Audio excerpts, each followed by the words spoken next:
Modelo 2, primera reacción, ajuste. Dice, cuando una disolución de dicromato de potasio se le añade ácido clorhídrico en presencia de cloruro de estaño 2, se forman cloruro de cromo 3, cloruro de estaño 4, cloruro de potasio y agua, ¿vale?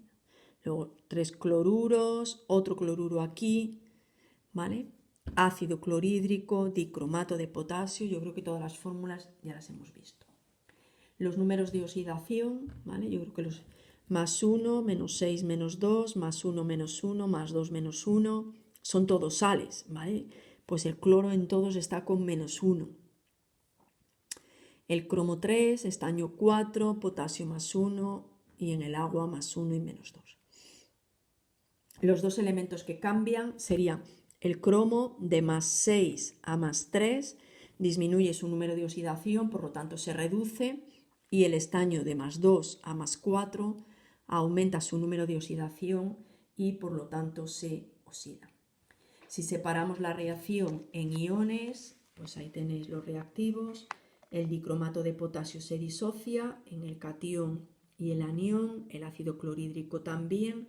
Todas estas sales binarias, catión metálico, anión cloruro, catión metálico, anión cloruro, y el agua es la única que queda pues, en un compuesto covalente. Pasamos a escribir las dos semirreacciones. Aquí tenemos la reducción para el dicromato a cromo y la oxidación para el estaño 2 a estaño 4 más. Estamos en medio ácido por la presencia del ácido clorhídrico y empezamos ajustando átomos. 2 de cromo, le tengo que colocar ese 2 delante. Y en la de abajo 1 y 1, nada. Ajusto oxígenos. Aquí tengo 7, por lo tanto me faltarían 7 de agua. Compenso 14 hidrógenos con 14 protones. Ajustamos cargas. 14 positivas y 2 negativas. De este lado me quedarían 12 más. Y aquí me quedarían 6 más. Por lo tanto, para igualar necesito 6 electrones aquí. Igualamos 6, 6. En la semirreacción de oxidación, más 2 y más 4. Luego me faltarían ahí 2 electrones. El número de electrones 6 y 2 tenemos que igualarlo, para eso multiplicamos esta semirreacción por 3. Multiplicamos y sumamos y me quedarían 6 electrones, 14 protones, 1 del anión dicromato, 3 de estaño 2 más, 2 de cromo 3 más, 7 de agua, 3 de estaño 4 más y 6 electrones. Y lo único que podemos simplificar son los 6 electrones. Y la ecuación iónica ajustada, la veis ahí, que sería esa. Vale, no se ha simplificado nada. Pasamos de la ecuación iónica a la molecular. Dicromato de potasio corresponde al anión dicromato y un 1 delante. El ácido clorhídrico corresponde a este 14 de los protones. 3 de estaño, S3, que es donde está el estaño 2 más. 2 de cromo 3 más, pues S2. Cloruro de estaño 4 le corresponde S3. Cloruro de potasio, pues no le corresponde nada porque no aparece. Y 7 de agua. El cloruro de potasio no aparece porque ni se oxida ni se reduce. Por lo tanto, tenemos que recontar el ajuste y ver qué elemento no ha quedado ajustado. Si empezamos a contar 2 potasios, y ahí nos faltaría este 2. 2 cromos, 2 cromos. 7 oxígenos, 7 oxígenos. 14 hidrógenos, 14 hidrógenos. 14 cloros y 6 de aquí son 20. 3 por 2 son 6, 3 por 4 son 12, 18 y 2 de aquí 20. ¿Vale? Luego ese 2 veis que completa el ajuste de todos los elementos. Dice el apartado B que calculemos la normalidad de la disolución inicial de dicromato de potasio obtenida al disolver 0,375 gramos de esta sal. El concepto de normalidad era un concepto que se usaba en oxidación-reducción y ya no se utiliza. La normalidad, os lo cuento, pero no lo tenéis que aprender porque ya no se considera un concepto químico. La normalidad se calculaba a partir de la molaridad, multiplicando la molaridad por la valencia redos, es decir, por el número de electrones de ahí. Y ya estaba. ¿Vale? Entonces, lo cambio ahora y vamos a calcular la molaridad. Ya está, no es un cálculo estequiométrico, ¿vale? Si necesito la molaridad, moles de soluto partido volumen de disolución. Pues con la masa que tengo y la masa molar, calculo los... No estoy yo hoy porque no se ve la pantalla. Por la fórmula calculamos, vale, estaba aquí, con la molaridad y la masa, con la masa molar y la masa calculamos los moles y con los moles y el volumen calculamos la molaridad. ¿Sí? La molaridad sería ese número multiplicado por este 6. ¿Vale? Pero no hace falta que lo memoricéis porque ya no entra. ¿Vale? Luego era un cálculo también muy sencillo. Este ejercicio, el siguiente, yo creo que casi todos los de oxidación, los de ajustes, bueno, yo creo que todos, los 12 son ejercicios que han caído en exámenes de la EBAU de Castilla-La Mancha. Vamos a hacer el ajuste número 2, que dice que tenemos sulfuro plumboso, otra nomenclatura antigua, debería haber dicho monosulfuro de plomo o sulfuro de plomo 2. Reacciona con el agua oxigenada o dióxido de dihidrógeno para dar sulfato de plomo 2 o tetraóxido sulfato de plomo. Los dos nombres que tenéis en la hoja ya no son correctos.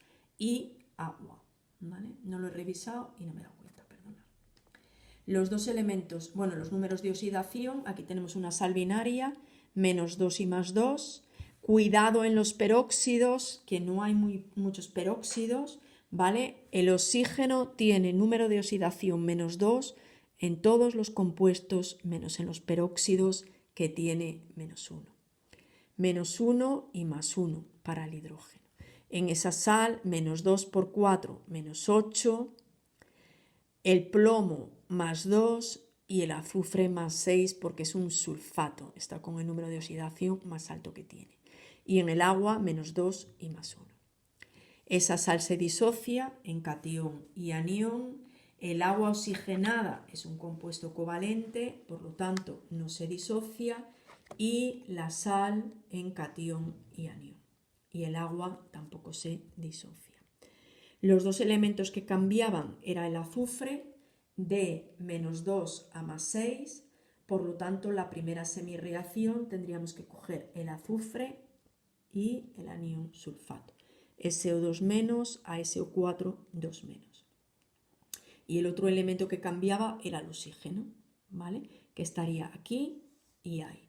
Como ninguna disocia, pues las dos semirreacciones de oxidación-reducción las tenemos aquí.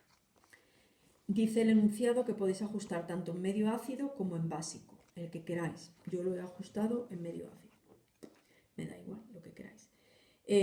Como he ajustado en medio ácido, un azufre está ajustado, 4 oxígenos, 4 de agua y 8 protones. Aquí 2 hidrógenos y 2 hidrógenos está ajustado, y para ajustar a oxígenos 2 y 1 sumo una de agua y en el miembro contrario 2 protones. Para ajustar la carga, en la primera semirreacción 2- y aquí 6+. Por lo tanto, para llegar desde 6+ hasta 2- necesito 8 electrones. En la segunda semirreacción 2+ y 0, pues 2 electrones. Para igualar el número de electrones de las dos semirreacciones tengo que multiplicar esta por 4.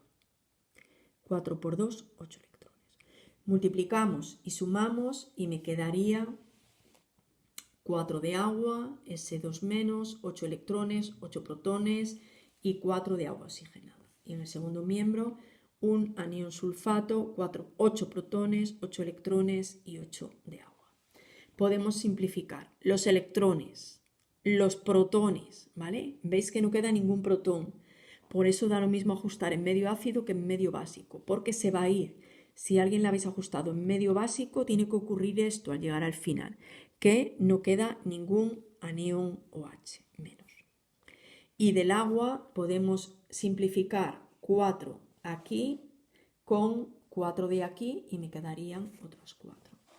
La ecuación iónica ajustada la tenemos ahí. Y la ecuación molecular, pues pasando de S2-, 1 de sulfuro de plomo.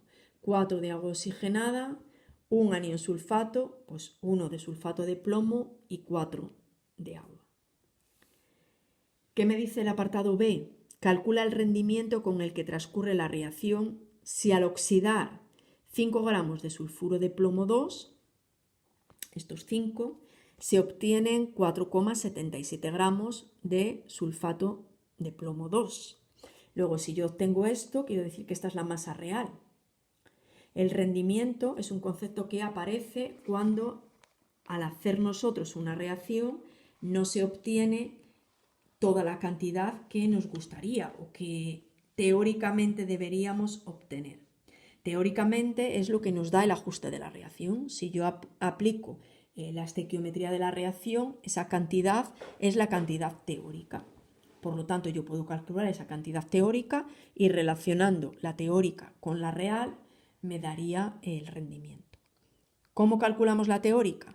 Pues partiendo de 5 gramos, cálculo estequiométrico para sacar la masa que se formaría de sulfato de plomo.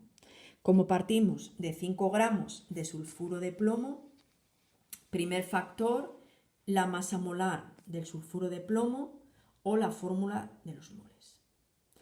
Segundo factor, relación estequiométrica, 1, 1. Pues un mol de sulfuro de plomo, un mol de sulfato de plomo. Y último factor, para pasar de moles de sulfato de plomo a masa de sulfato de plomo con la masa molar. Con todos esos factores me daría 6,34 gramos de sulfuro de plomo, que es lo que dice la reacción que se debería de obtener. Cuando yo hice el experimento, solo obtuve 4,77. Esta cantidad siempre tiene que ser menor que la teórica, ¿vale? Pues el rendimiento lo sacamos relacionando esos dos datos. Y el rendimiento me daría el 75,24%.